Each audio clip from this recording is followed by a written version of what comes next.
Hey everyone, Tomias here and welcome to my Raid Shadow Legends video series in which I get coached by a top PvP and PvE caliber player.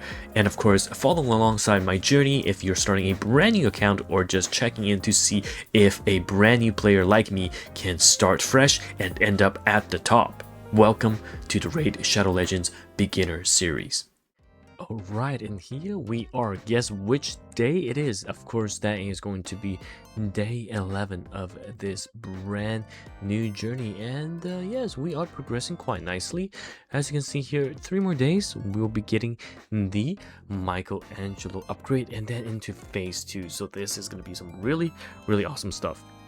Now, we got quite a few things to do, and to showcase that today I've already done my daily quest, so everything is clear, so you need to make sure that you do that.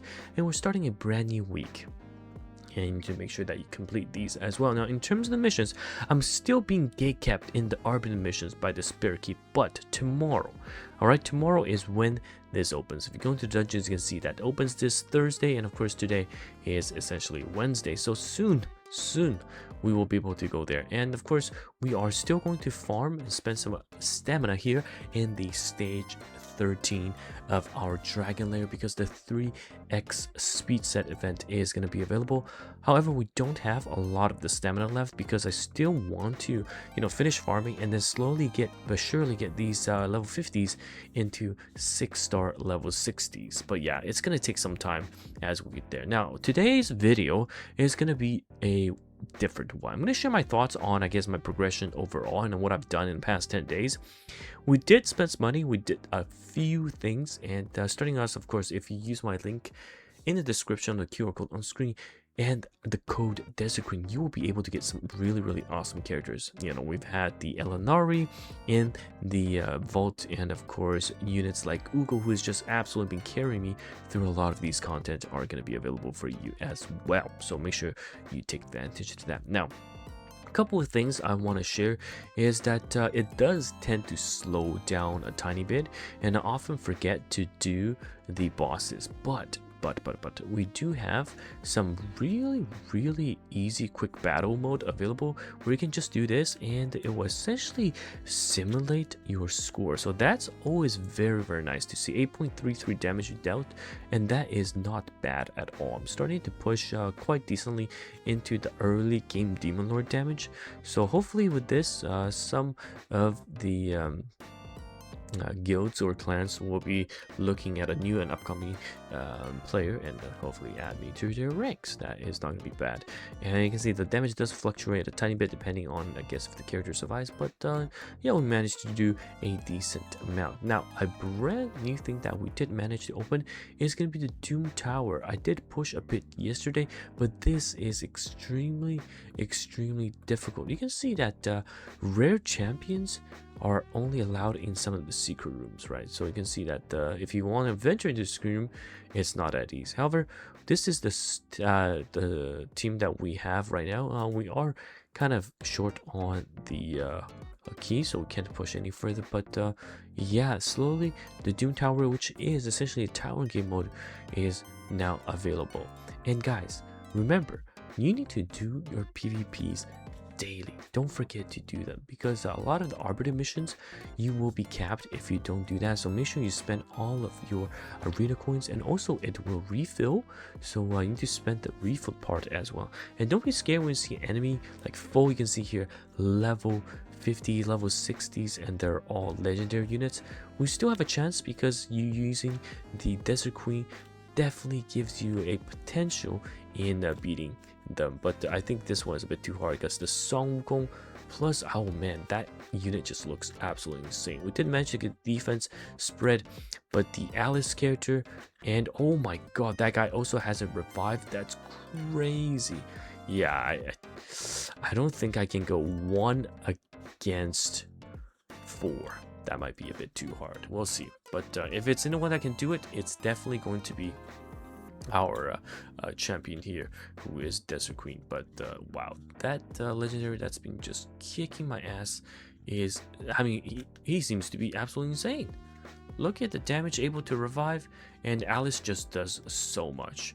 Oh man, I need to land this debuff and spread it. And do I get to hopefully Oh, she is just doing so much. And of course, Donatella gets revived, and that should be just all my unit can do. And there we go. Oh, we're still keeping on, but nope, that's it. That is it. We are in the silver 2 category though. Oh man, that character looks OP. We'll have to skip him and go on to some easier target. And they also have Uugo, which is a character, of course, we have been using as well.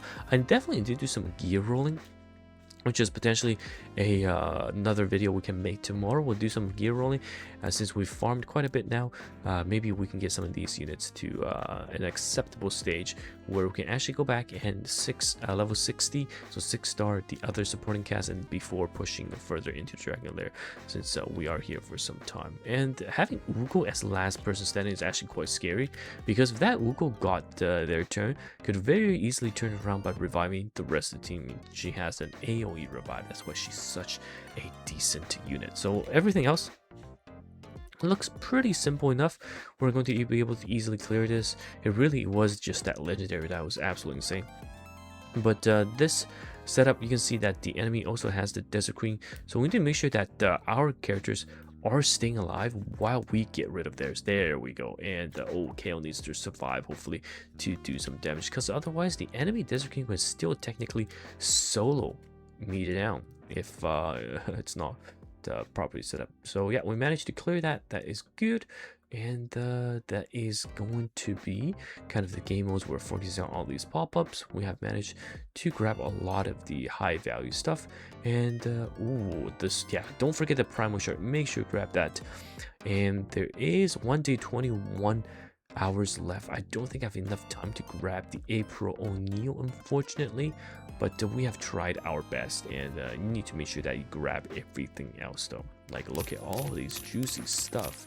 And yep, we got some extra energy that we're going to dump on the raid up event for the collection of farming our species. So let's just collect all of them, and we did manage to get everything here. So not too shabby, not too shabby. And boom, some extra points. And yeah, we are going to essentially spend the rest of our 791 stamina into the event. And hero dungeon, 19 hours left, so we do have some leeway. We're going to turn on super raids, and we are just going to multi-farm for the remainder of our stamina. Anyhow, that is pretty much going to be today. Again, like I said, pretty much past day 6, day 7, it's going to be a slow marathon and not a super fast sprint. And yeah, I do enjoy that. You know, it respects your time. You're going to be very quick with your dailies, and you can see the incremental changes and upgrades throughout your journey. And that is basically going to be what my videos going to be for today. If you followed on, thank you for watching, and it's Mice here, and I'll see you guys in the next video. Goodbye now.